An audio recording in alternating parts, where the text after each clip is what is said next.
Apple's newest iPhone is in the house, and on this episode of the Macworld podcast, we're talking about the iPhone 16e. Is it a good phone? Who's it for?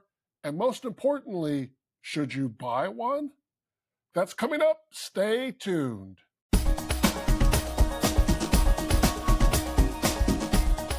Welcome to the Macworld podcast. I'm Roman Loyola here with Jason Cross. Good morning. And Michael Simon. Hello, sir. The iPhone 16e is now available, and our colleague David Price wrote a full review on Macworld.com. But Jason also got the new iPhone, so this episode is dedicated to insights about the iPhone 16e. So I guess I'll start our discussion with this kind of broad statement that this iPhone, it might be the first phone that Apple has put out that has, I guess, heavy considerations on both the good and bad side of the phone. We gave it 3 stars, which is pretty low for an iPhone. I think a large part of the reason why people are looking at it so critically is because of how it's positioned. It took away the 14, it took away the SE. So the SE was similar in the sense that it was a new processor that people buying this phone probably didn't need. One camera, a bunch of features that newer phones didn't have, it didn't have night mode. Like, there were a lot of criticisms about it, but it cost $429, so you can overlook that stuff and say, okay, listen, this is a phone for a certain group of people. If you want a home button and you're not looking to spend $800 on a phone, this is great. Now you get a lot of those same compromises and sacrifices, and it's $600. It wasn't an iPhone 14 SE or an iPhone 15 SE. It was its own separate thing. It only got updated every 2 or 3 years, and it was its own sort of category. It was, I don't want to say they're cheap compared to there are $150 Android phones that they give away at carriers. Apple doesn't play in that pool, but it was a mid-price phone. Like, Apple doesn't even have a mid-price phone anymore. Apple has various stratas of expensive phone. It only sells premium phones from the 16e, the cheapest premium phone, to the 16 Pro Max, the most expensive premium phone. But they're all premium phones. And so you've got to kind of review it like that. You've got to say, hey, this is a $600 phone. It costs the same as the iPhone 14 did. If we were to review the iPhone 14 in a vacuum in 2025, it would probably be 3.5 stars. It's good. It's a good phone. There are better options, and for $200 more, you really want to consider going to the iPhone 16. And honestly, there are some things about the iPhone 14 that were better than the iPhone 16e. So it puts it in a tricky place. If it was $100 less, I think we'd be having a different conversation. If it was $499, which is what we thought it would cost. I'm not saying it would be a 5-star phone, but it would be closer to 4 than 3. David said in his review, it's a little bit weird what things were cut and what things made it in. Like, they made it was really important to have the action button, but it wasn't important to have dynamic IO. MagSafe is the big thing. That's why, that's on the iPhone 14. The iPhone 14 didn't have an action button, so Apple had to re-engineer that stuff to bring it, when a mute switch would be totally fine. Yet it took away MagSafe from the internal engineering of the phone, so it's it's just a weird checklist of things that it has and it doesn't have. Yeah, I have to imagine that the magnets, the cost of the magnets is an issue. It's an extra $3 of cost on the phone or whatever, and they're going down and trying to make something that they can sell $200 less and still get their 35% or whatever their margin is. Yeah, it's really weird. In terms of, if you were asking people what they'd rather have, I think most people would rather have MagSafe than the action button. Or even the chip, which they were really hamstrung by Apple Intelligence. So they had to include the A18 chip, which has 8 gigs of RAM, which is necessary for running Apple Intelligence. So yeah, and if Apple Intelligence was so great, it really isn't. And it's a problem. It's not getting great anytime soon. That's a whole other topic of conversation. Yeah. So yeah, it's hard to count that as but it's got Apple Intelligence. It's so awesome. It's kind of is what they're positioning it as on the website. When you go to the store, it's built for Apple Intelligence. Oh, great. And if you don't know what Apple Intelligence is, it sounds really good until you get to use it. And you're people are using it and saying Yeah, it's not the image generation stinks. I don't like these notification summaries, all this stuff. If they wanted to sell a great phone, it would. The tagline I'm looking for is autocorrect works awesome. Like, like that's it. They would sell so many phones. Autocorrect is actually good now. And listen, all that stuff in a year or two might be great. So, in the fact that the iPhone 16e supports Apple Intelligence, we're future proofing for 4 to 5 years of Apple Intelligence upgrades if you buy one right now, which is important. If it didn't have it like the iPad, the new iPad doesn't. So if it becomes great in 2 years, which listen, it might. Apple has a habit of, particularly with software, coming out with something that is like not great as a 1.0. Like look at Maps. Maps was terrible when it came out. A couple of years later, it became really good. Now it's like the gold standard. It's fantastic. So, like maybe 3 years from now, we'll look back on the 16E and say, all right, you know what? They were smart to make the chip and make it a little more expensive. But right now, I'm glad people with a 16E aren't cut out from iOS 20 and the awesome new thing iOS 20 has. Sure, that's true, but you can't review that. You can't review future potential. I would say we were a little rough on it, but that's part of. They invited that by making like a $600 phone with one camera, no always on display, no variable refresh rate, no dynamic island, no MagSafe, yeah. So that's a lot of their reasoning for the MagSafe thing is really circular logic too. They're like, well, that market almost exclusively plugs in their phones. I'm like, that market was the iPhone SE. That doesn't have MagSafe. That's never had. It's only those people have only ever been able to plug in their phones. if your argument is like, oh yes, well everyone who buys our below the regular standard phone is just exclusively plugging in their phones. It's like, yeah, that's all they can do. That like iPhone 15 users never use macro mode. Like, well, yeah, because they didn't have it. They didn't have it, right? So they're never going to have data that shows that iPhone 16e users don't choose wireless charging. Well, they don't. You never give her MagSafe, so maybe they didn't. David wrote a story last week about MagSafe, and it's one of those Apple things that we really liked wireless charging before. Like you could just plop another thing or stand. Yeah, it was handy. Then MagSafe came along, and I was like, wow, this is so much better.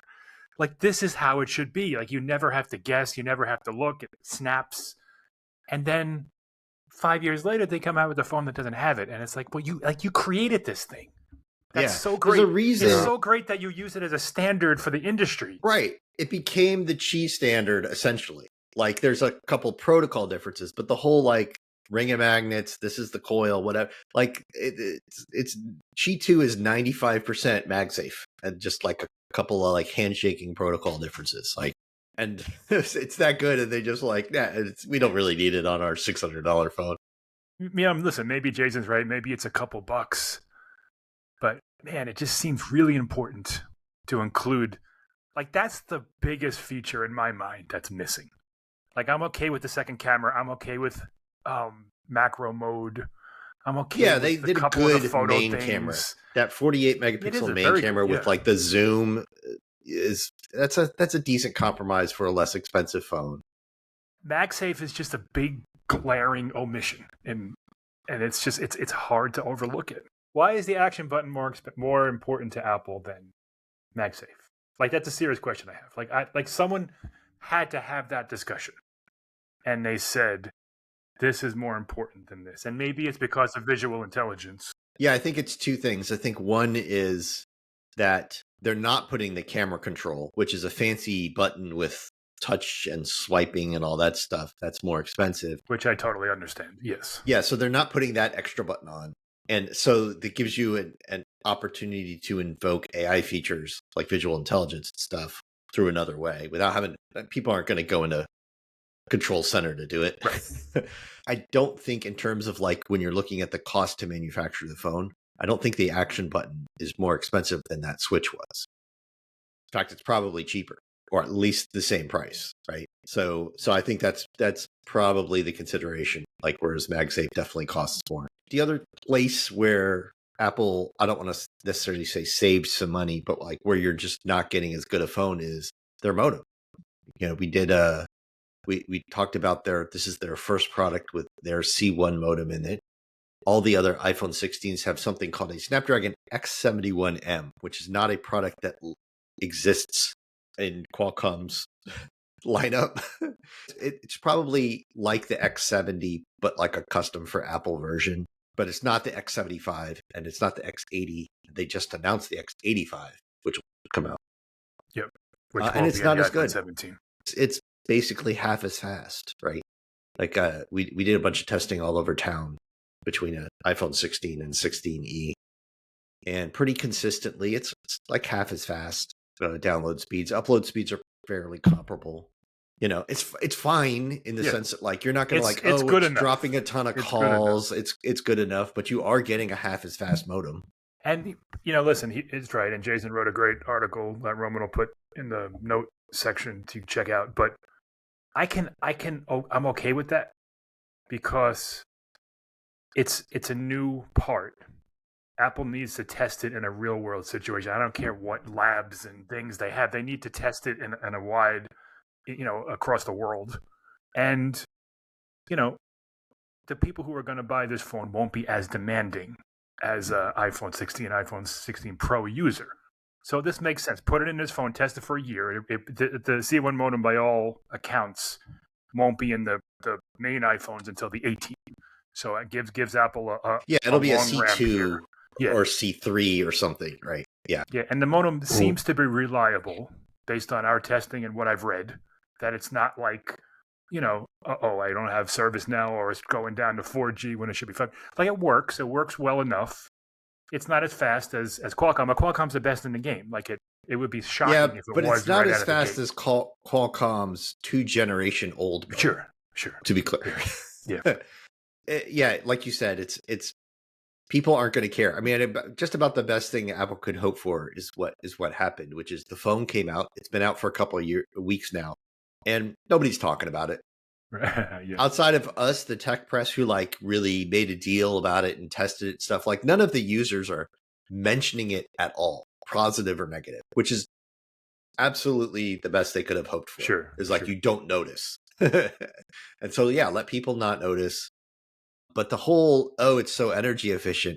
There was a Chinese site that actually was able to test that by sort of isolating the power draw of the modem. And they had like a test environment where they make us a fake cell tower and all that stuff. And it is more energy efficient, but we're talking about such a slim difference. And power use is determined by so many parts of the phone system that it's not really making the battery life long. Like you look at how long the battery life is, and you look at, they put a bigger battery in it. Yeah. And you go, oh, it's the bigger battery. It's because the extra size of the battery is exactly how much longer the phone lasts. So it's not like the modem made the phone last a whole lot longer. And Apple never really claims it does. It's taking everything together. Yeah, they're like the C1 modem, along with other Apple silicon, is part of the system that makes it the most longest lasting phone ever. And it's like, including a larger battery. Yeah, we didn't even find that it was the longest lasting phone ever. And we're not alone. I haven't seen any testing that says, wow, this is it's good, it's very, very good. And it will last most people who buy this phone the day. Like it'll be fine. But it doesn't appear to live up to Apple's claims, which is somewhat rare. Apple usually under promises with that stuff. We're a little bit of an outlier, and it's partly because of the way that we test isn't the same way everybody else tests. But a lot of others did find it to last longer than the regular iPhone 16, which is the same size phone. A lot of people did find it to be just barely the longest lasting 6.1 inch phone. And then you get into the Pros, Maxes, and the Plus, iPhone 16 Plus, and those last longer because they're big and have big batteries. We found it to not quite last as long as a regular iPhone 16. People coming off an iPhone SE are going to be like, wow, because iPhone SE's battery did not last a long time. That wasn't a good battery at all. That was one of the biggest knocks on that phone. Yeah, or if you just, iPhone 13, and then you're jumping up to this, it's going to feel like a huge upgrade, and that's fine. But you certainly can't say, well, the C1's not as fast, but it makes the phone last a super long time. Definitely not. There's no evidence to support that. Just to qualify the modem speed a little bit, Jason, in your experience when you were like, say, watch YouTube videos through it, was there like noticeable frame rate stutter or anything like that, or like Or like checking? waiting, buffering and stuff. Yeah, or like when you were on Instagram and checking out your feed, or like on TikTok and Well, watching. I don't use Instagram or TikTok, but yeah, to your point, like yeah, YouTube and all those other things.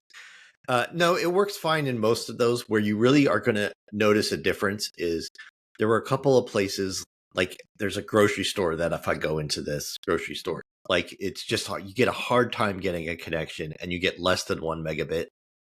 My gym is like that too. It's sometimes streaming music in the gym. Like a song will end and the next song won't come on for 6-7 seconds, like while it waits to buffer. And so in those situations, you definitely wait longer for it to like buffer or get started on playing the next video or something than an iPhone 16. You will notice a difference in those really challenging situations.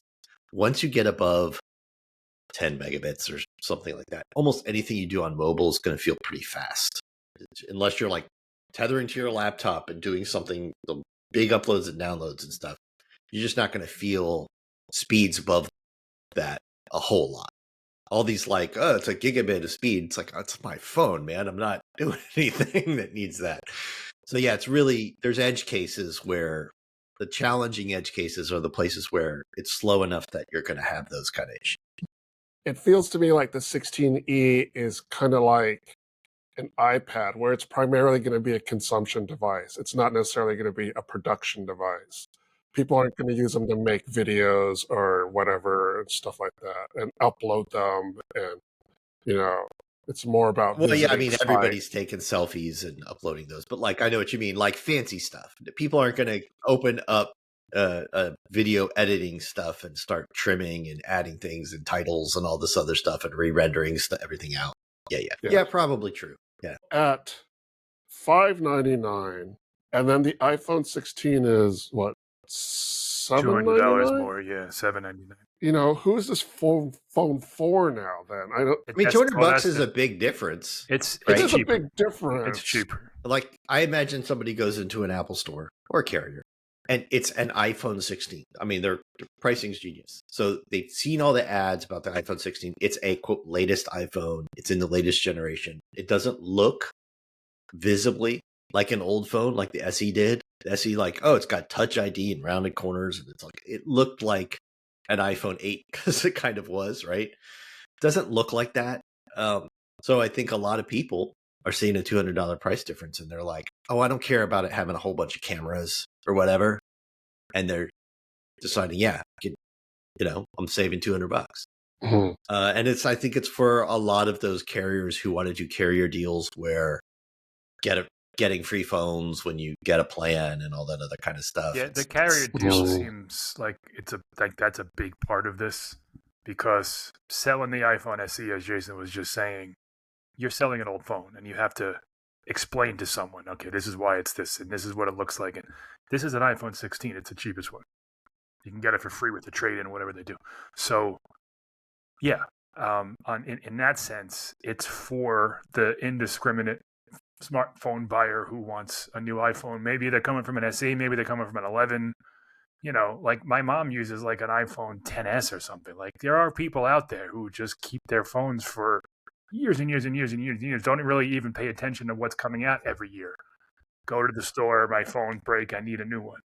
I've got neighbors who are older, and they're in that same thing. They keep their iPhone until it's so old it's becoming a problem, and then they go to their carrier and they go, I need a new iPhone, and they just want the cheapest damn one.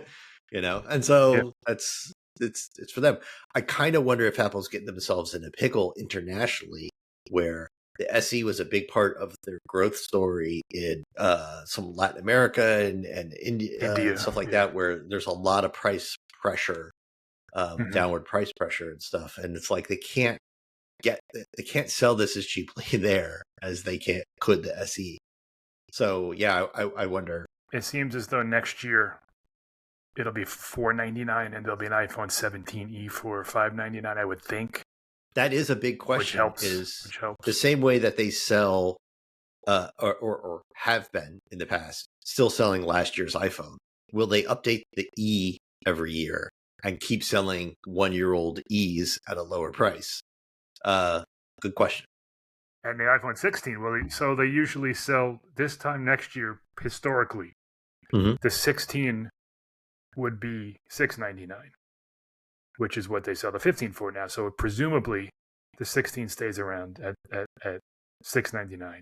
You got the iPhone 17e for $599. $599. And then the iPhone 16e for $499, which is, you need like a checklist and a spreadsheet to figure all that out. But I would assume that's what the lineup looks like in 12 months. And then the Pros and everything go away. Yeah, they never sell those past the 1 year.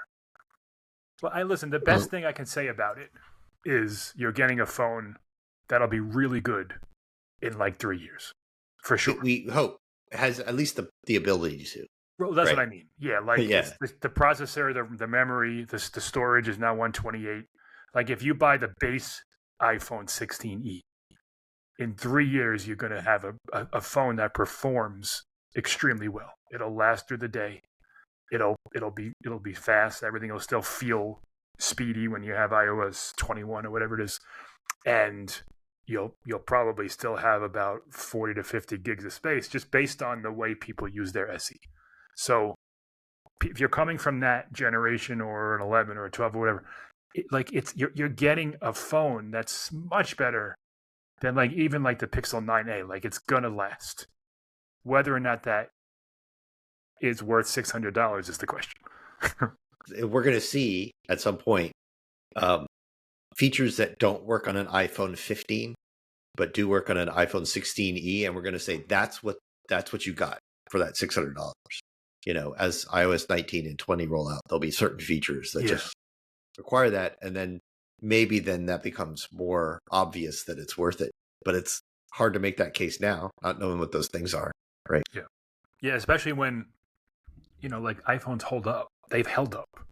Like this is nothing new. Like you don't need an A18 to have a phone that's going to be good in 2 years, really good in 2 years. Like their chips are great, their optimization is great, iOS is great. Like you don't need it. It's nice to have it. It would be nicer to have it for $499. Yeah. So we have our full review of the iPhone 16e on our website. Jason wrote a separate article testing the C1 modem, so go check that out as well. Some really good geeky stuff in there to know more about what kind of performance you're going to be investing in. We also have an article about David's experience with MagSafe. He was able to attach MagSafe adapters, but it doesn't really attach securely, so kind of works, but it doesn't really work. There's some magnetic stuff inside of the 16e that is attaching to. I actually almost wonder if it's just the magnets in the charger are sticking to the metal from the coil and the frame inside, just barely. And you don't get any extra charge speed or anything. And it's not enough that you could put your phone on a car mount or bedside mount and it wouldn't pop off. And then we also have a couple other articles like the iPhone that compares the iPhone 16e to the iPhone SE. So if you have an SE, you can see what you're going to be getting.